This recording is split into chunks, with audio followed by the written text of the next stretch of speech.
ओम शांति। आज 15 जुलाई 2021 के सतगुरु बाबा के मधुर महावाक्य सुनेंगे। आज सतगुरुवार के दिन बाबा कहे बाबा वृक्षपति है। और जब वृक्षपति बाप आते हैं तो बच्चों को श्रेष्ठ स्मृति दिलाते हैं, जिस श्रेष्ठ स्मृति से ही बृहस्पति की दशा का अनुभव करते हैं। तो वो कौन सी श्रेष्ठ स्मृति बाबा दिलाते हैं? तो बाबा कहे वृक्षपति बाप यही श्रेष्ठ स्मृति दिलाते हैं कि तुम बच्चे आदि सनातन देवी देवता धर्म के हो। पुनः हमें 16 कला संपूर्ण निर्विकारी बनना है, ताकि हम पुनः अपने आदि सनातन देवी देवता धर्म के बनकर पावन बने। जो पावन बनते हैं उसके ऊपर बृहस्पति की दशा होती है। दूसरा बाबा कहे कि वृक्षपति बाप के बच्चे, तुम काम चिता पर बैठ काले हो गए थे, अब तुम्हें ज्ञान चिता पर बैठाते हैं। और उसके लिए बाबा कहते हैं कि बच्चे दे दान तो छूटे ग्रहण, तो विकारों का दान दे दो तो बृहस्पति की दशा स्वयं पर अनुभव होगी। तो इसलिए आज बाबा हम बच्चों को विशेष बृहस्पति की दशा अपने जीवन में कैसे अनुभव करनी है उसकी युक्तियां बताते हैं। सुनते हैं बाबा के मधुर महावाक्य। ओम शांति। मीठे बच्चे, तुम विकारों का दान दे दो तो राहु का ग्रहण उतर जाएगा। दे दान तो छूटे ग्रहण। प्रश्न है, वृक्षपति बाप अपने भारतवासी बच्चों पर बृहस्पति की दशा बिठाने के लिए कौन सी स्मृति दिलाते हैं? उत्तर है, हे भारतवासी बच्चों, तुम्हारा आदि सनातन देवी देवता धर्म अति श्रेष्ठ था। तुम सर्वगुण संपन्न 16 कला संपूर्ण थे। तुम मुझ सागर के बच्चे काम चिता पर बैठ काले हो गए हो, ग्रहण लग गया है। अब मैं तुम्हें फिर से गोरा बनाने आया हूं। यह स्मृति आने से बृहस्पति की दशा बैठ जाती है। आज का बाबा का मुरली का गीत है ओम नमः शिवाय। ओम शांति। यह किसकी महिमा सुनी? बेहद के बाप की। ऊंचे ते ऊंचे बाप परम पिता परमात्मा ही है। बाबा कहे ऊंच ते ऊंच बाप परम पिता परमात्मा ही है। लौकिक बाप के लिए तो सब नहीं कहेंगे। बच्चे जानते हैं सब आत्माओं का पारलौकिक बाप वह है ऊंच ते ऊंच। उनका नाम ही है शिव। बिगर नाम रूप के तो कोई चीज होती नहीं। इस समय सबको राहु का ग्रहण लगा हुआ है, इसलिए इनको आयरन एजेड वर्ल्ड कहा जाता है। एकदम पतित तमो प्रधान दुनिया कहा जाता है। दशाएं भी होती है, बृहस्पति की दशा, शुक्र की दशा। अब तुम्हारे ऊपर है बृहस्पति की दशा, जिसकी महिमा सुने, वृक्षपति बाप की महिमा सुने तो बाबा कहे अब तुम्हारे ऊपर बृहस्पति की दशा है। ऊंच ते ऊंच भगवान शिव बाबा, उनका असुल नाम है शिव। बाकी किस्म किस्म के अनेक नाम रख दिए हैं, असुल नाम है शिव बाबा। बाप समझाते हैं मैं बीज रूप चैतन्य हूं। सत चित कहते हैं, फिर कहते हैं वह सुख का सागर है, आनंद शांति का सागर है। महिमा सारी उस एक की ही है। भारतवासी महिमा गाते हैं, परंतु समझते कुछ भी नहीं। एकदम पत्थर बुद्धि हो गए हैं। पत्थर बुद्धि किसने बनाया? रावण ने। सतयुग में भारतवासी पारस बुद्धि थे। आज से 5000 वर्ष पहले ये भारत पारसपुरी था। तो जो पारस के संग में आते हैं और पारस बनने लगते हैं, उस पर जरूर है बृहस्पति की दशा है। तो इसीलिए बाबा कहे आज से 5000 वर्ष पहले ये भारत पारसपुरी था, जिसमें देवी देवता रहते थे। भारत ही अविनाशी खंड गाया हुआ है। भारत में ही पारस बुद्धि देवता थे। इस समय पत्थर बुद्धि पतित रहते हैं। पतित कैसे बनते हैं, यह भी बाप ने समझाया है। द्वापर से जब काम चिता पर बैठे हैं तो काले बन जाते हैं। काम अग्नि में सब भस्म हो गए हैं। उसमें भी खास भारत की बात है। तो बाबा स्मृति दिलाते हैं, क्या थे हम, क्या बन गए हैं। भारत में पारस बुद्धि देवताओं का राज्य था। उनको विष्णुपुरी राम राज्य भी कहा जाता था। यह बाप आकर बताते हैं, मीठे मीठे लाडले बच्चों, जब तुम सतयुग में थे, सर्वगुण संपन्न थे। ये तुम्हारी महिमा है। वहां विकार होते नहीं। द्वापर से रावण 5 विकारों का राज्य शुरू हुआ है। तो राम राज्य बदलकर रावण राज्य होता है। अभी ग्रहण लगा हुआ है। अभी कलयुग में संपूर्ण ग्रहण लग गया है।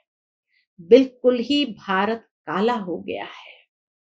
बृहस्पति की दशा सबसे अच्छी होती है। भारत पर बृहस्पति की दशा सतयुग में थी। फिर त्रेता में शुक्र की दशा, तो 2 कला कम हो गई। उसको कहा ही जाता है सिल्वर एज। फिर द्वापर कलयुग आया, सीढ़ी उतरते आए। शनिचर की दशा हुई। द्वापर से एकदम शनिचर की दशा शुरू हुई और कलयुग में तो राहु की दशा हो गई। इस समय सब पर राहु की दशा है। सूर्य को ग्रहण लगता है तो कहते हैं दे दान तो छूटे ग्रहण। अब रूहानी बाप बच्चों को समझाते हैं, यह है रूहानी ज्ञान। तो स्थूल में जैसे ज्योतिष लोग अलग अलग दशाएं बताते हैं, तो बाबा भी आज जैसे सुप्रीम ज्योतिष बन करके पूरे चक्र के हिसाब से ज्ञान बताया कि कैसे सतयुग में बृहस्पति की दशा थी, त्रेता में शुक्र की दशा हुई, फिर द्वापर में शनि की दशा बैठी और कलयुग में राहु की दशा सारे भारत के ऊपर बैठ जाती है। और अब बाप पुनः आए हैं तो ये रूहानी ज्ञान देते हैं। यह कोई शास्त्र का ज्ञान नहीं है। शास्त्र के ज्ञान को भक्ति मार्ग कहा जाता है। सतयुग त्रेता में भक्ति होती नहीं। ज्ञान और भक्ति फिर है वैराग्य, अर्थात इस पुरानी दुनिया को छोड़ना होता है। यह है शूद्र वर्ण। विराट रूप दिखाते हैं, ब्राह्मण देवता क्षत्रिय वैश्य शूद्र। ये भारत की ही कहानी है। सारे वर्ण की कहानी भी भारत की ही कहानी है। विराट रूप बनाते भी है, परंतु पत्थर बुद्धि समझते नहीं। पत्थर बुद्धि क्यों है? क्यों बाबा ये टाइटल देते हैं पत्थर बुद्धि का? क्योंकि बाबा कहे पतित है। भारतवासी ही पारस बुद्धि थे, संपूर्ण निर्विकारी थे। तो जब संपूर्ण निर्विकारी थे तो पारस बुद्धि थे, और जब पतित बन जाते हैं तो बाबा कहे वही पत्थर बुद्धि बन जाते। आज से 5000 वर्ष पहले भारत स्वर्ग था और कोई खंड नहीं था। यह बाप समझाते हैं। ये राजयोग कौन सिखाते हैं? शिवाचार्य। यह है ज्ञान का सागर। कोई मनुष्य को ज्ञान का सागर, सर्व का पतित पावन नहीं कह सकते। सर्व का लिबरेटर एक ही बाप है। बाप खुद ही आते हैं दुख में रावण से लिबरेट करने, फिर गाइड बन ले जाते हैं। उनको रूहानी पंडा कहा जाता है, जो साथ में ले जाते हैं। बाप कहते हैं मैं तुम सर्व आत्माओं का पंडा हूं, सबको वापस ले जाऊंगा। मेरे जैसा गाइड कोई होता नहीं। कहते भी है God father is liberator, guide blissful. सबके ऊपर रहम करते हैं, क्योंकि सब सागर के बच्चे कामचिता पर बैठ जल मरे हैं। उसमें भी खास भारत की बात है। बाप कहते हैं तुम 16 कलश संपूर्ण संपूर्ण निर्विकारी थे। अब काम चिता पर बैठ तुम क्या बन गए हो? अब फिर बाप आए हैं। वृक्षपति बाप आकर मनुष्य मात्र पर बृहस्पति की दशा बिठाते हैं। खास भारत आम विश्व पर इस समय राहु का ग्रहण लगा हुआ है।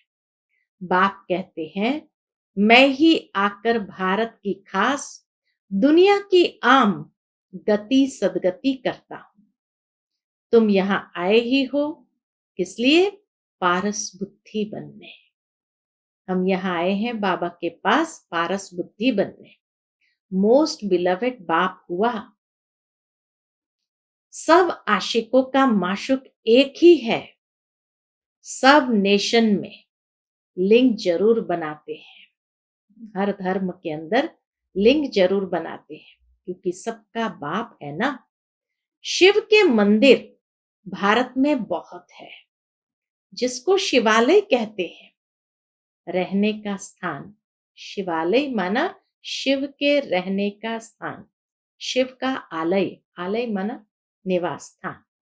सतयुग में है देवी देवता धर्म के मनुष्य, परंतु वह धर्म कब था, उन्हों का राज्य कब था, ये पता नहीं है। सतयुग की आयु लंबी लिख दी है।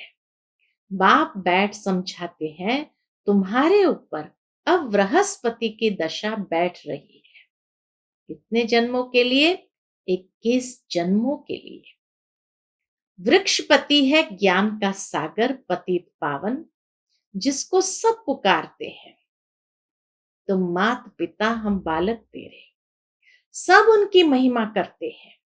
बरोबर सतयुग त्रेता में सुख घनेरे थे, जबकि बाप हेवनली गॉड फादर है।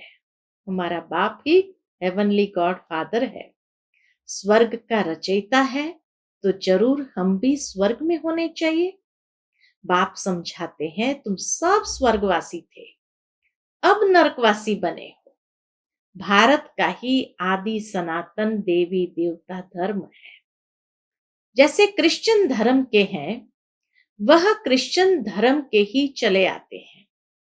बाप कहते हैं तुम देवी देवता धर्म वाले अपने धर्म को क्यों भूल गए हो, जबकि तुम देवी देवता धर्म के थे। बाप स्मृति दिलाते हैं तुम्हारा सबसे श्रेष्ठ धर्म कर्म था। श्रेष्ठ धर्म श्रेष्ठ कर्म था। अभी तुम नीच पापी कंगाल बन गए हो। तुम हो ही देवताओं के पुजारी, फिर अपने को हिंदू क्यों कहलाते हो? भारत का यह क्या हाल हो गया है? बाबा को भी वंडर लगता है, भारत का ये क्या हाल हो गया है। जो देवता धर्म के हैं, वह विकारी बनने के कारण अपने को देवता कहलाते नहीं। बाप कहते हैं अभी इस पतित दुनिया का अंत है। महाभारत लड़ाई भी खड़ी है। भगवान वाच हम तुमको सतयुग के लिए राजयोग सिखाता हूं। भगवान तो एक ही है, हम उनके बच्चे शालिग्राम हैं। बाप कहते हैं, तुम जो पूज्य थे वही पुजारी भगत बन गए हो।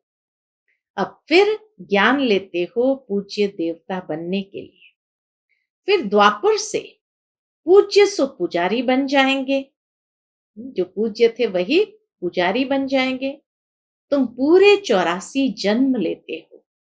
जिन्होंने 84 जन्म लिए हैं वही आकर ब्रह्मा कुमार कुमारी बनेंगे।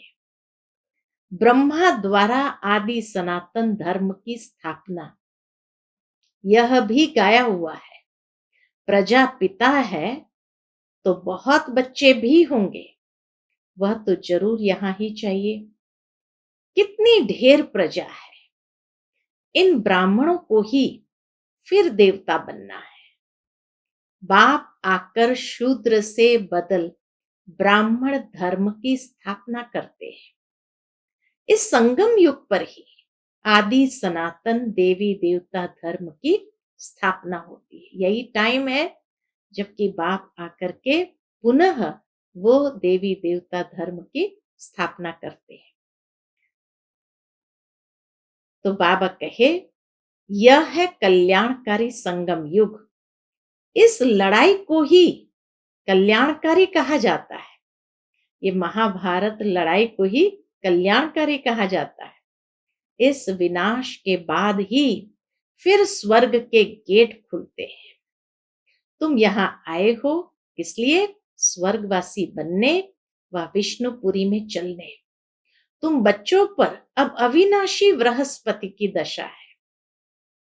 पूरा सतयुग बृहस्पति की दशा में रहेंगे। 16 कला संपूर्ण कहा जाता है। फिर 2 कला कम होती है तो शुक्र की दशा कहा जाता है।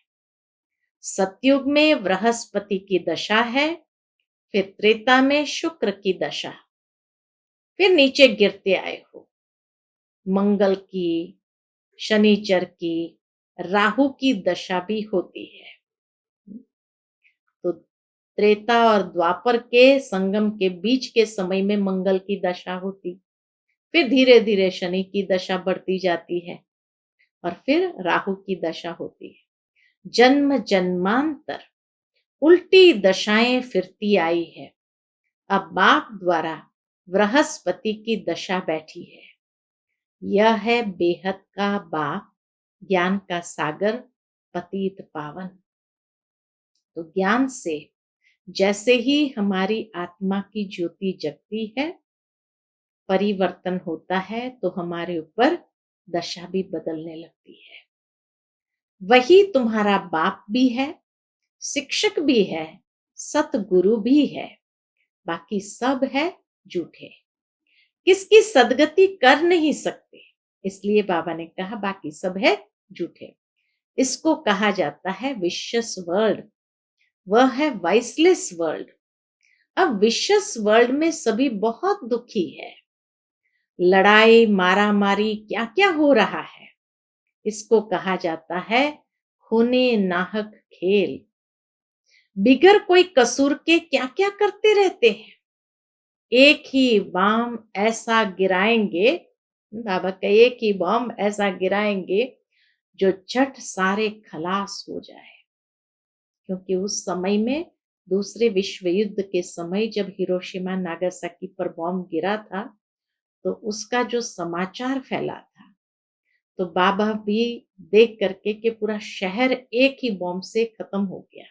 तो इसलिए बाबा कहे एक ही बम ऐसा गिराएंगे जो झट सारे खलास हो जाए। ये वही संगम युग का समय है। तुम देवताओं के लिए फिर नई दुनिया चाहिए।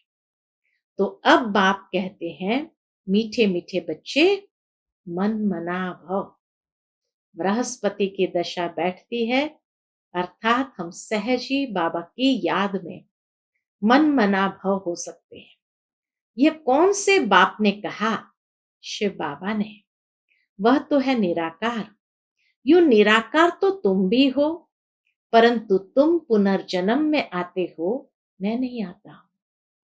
इस समय सब पतित है, एक भी पावन नहीं। पतित बनना ही है। सतो रजो तमो में उतरना पड़े, इस समय सारा झाड़ जड़ जड़ीभूत अवस्था को पाया हुआ है। दुनिया बिल्कुल पुरानी हो गई है, अब फिर से उनको नया बनाना पड़े। पतित दुनिया में देखो मनुष्य कितने हैं, पावन दुनिया में बहुत थोड़े राज्य करते हैं। एक ही धर्म था और कोई धर्म नहीं था। भारत को ही हेवन कहा जाता है। गाया जाता है, घट में है सूर्य, घट में ही चंद्रमा। ऐसा भक्ति मार्ग में गायन है, घट में है सूर्य, घट ही में चंद्रमा। सतयुग में 9 लाख होंगे, पीछे फिर वृद्धि होती है। पहले बहुत छोटा फूलों का झाड़ होता है, कांटों का कितना बड़ा फॉरेस्ट है। दिल्ली में मुगल गार्डन देखो कितना अच्छा है, उससे बड़ा कोई गार्डन नहीं। फॉरेस्ट देखो कितना बड़ा होता है, सतयुगी गार्डन भी बाबा कहे बहुत छोटा है। फिर वृद्धि को पाते पाते बड़ा होता जाता है। अभी तो कांटों का जंगल हो गया है। रावण के आने से कांटे बन जाते हैं, यह है कांटों का जंगल। क्यों कहा कांटों का जंगल? तो बाबा कहे आपस में लड़ते हैं तो एक दो को मारते हैं। कितना क्रोध है, बंदर से भी बदतर कहा जाता है। तो बाप कहते हैं, मेरे लाडले बच्चे, तुम्हारे ऊपर अभी वृक्षपति की दशा है। अब दे दान तो छूटे ग्रहण। संपूर्ण निर्विकारी अब यहां बनना है। यहां बनेंगे फिर सतयुग में जाएंगे, क्योंकि वहां तो कोई पुरुषार्थ है नहीं, वो तो प्रारब्ध है। फिर ये शरीर छोड़ जाकर शिवालय में आ जाएंगे। शिवालय में बहुत सुख होता है, देवी देवताओं का राज्य है। सतयुग को कहा जाता है शिवालय। शिव बाबा के रहने का स्थान नहीं है, लेकिन शिव बाबा का स्थापन किया हुआ स्थान है, इसलिए सतयुग को भी शिवालय कहा जाता है। कलयुग को कहा जाता है वैश्यालय। यह वैश्यालय रावण ने स्थापन किया है। अब बाप कहते हैं, पतित से पावन बनना है। कैसे बनेंगे? क्या त्रिवेणी में गंगा में स्नान करने से पावन बन जाएंगे? यह तो जन्म जन्मांतर करते आए। स्नान तो बाबा कहे कितने जन्म से करते आए हो। करोड़ों मनुष्य जाकर स्नान करते हैं। बहुत नदियां, नाले, तालाब आदि है, जहां पानी देखते हैं जाकर स्नान करते हैं, क्योंकि अपने को पतित समझते हैं। अब पारसनाथ तुम्हारी पारस बुद्धि बना रहे हैं, तो ऐसे पारसनाथ बाप को कितना प्यार से याद करना चाहिए।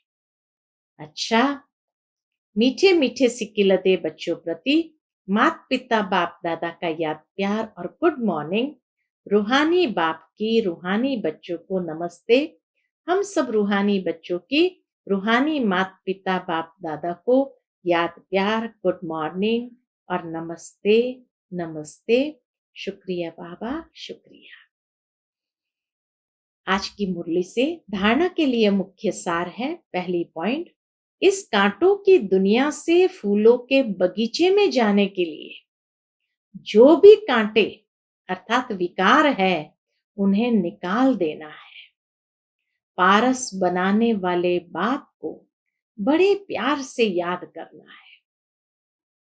दूसरी पॉइंट, इस कल्याणकारी संगम युग पर शूद्र से ब्राह्मण 100 देवता बनने का पुरुषार्थ करना है। राहु के ग्रहण को उतारने के लिए विकारों का दान देना है।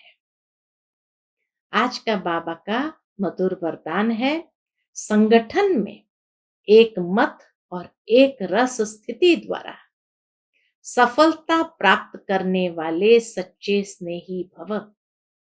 संगठन में एक मत और एक रस स्थिति द्वारा सफलता प्राप्त करने वाले सच्चे स्नेही भव।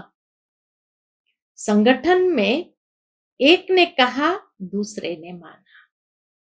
उसी से ही सच्चा स्नेह भी होता है, एक स्थिति और सफलता प्राप्त होती है। तो इसीलिए बाबा ने कहा, संगठन में एक ने कहा, दूसरे ने माना। यह है सच्चे स्नेह का रिस्पॉन्ड। ऐसे स्नेही बच्चों का एग्जाम्पल देख और भी संपर्क में आने के लिए हिम्मत रखते हैं। संगठन भी सेवा का साधन बन जाता है। जहां माया देखती है कि इनकी यूनिटी अच्छी है, घेराव है, तो वहां आने की हिम्मत नहीं रखती। माया भी देखती है इनकी यूनिटी है, तो वहां आने की हिम्मत नहीं रखती। एक मत और एक रस स्थिति के संस्कार ही सतयुग में एक राज्य की स्थापना करते हैं। आज का बाबा का स्लोगन है, कर्म और योग का बैलेंस रखने वाले ही सफल योगी है। सफल योगी कौन? कर्म और योग का बैलेंस रखने वाले ही सफल योगी है। अच्छा, ओम शांति।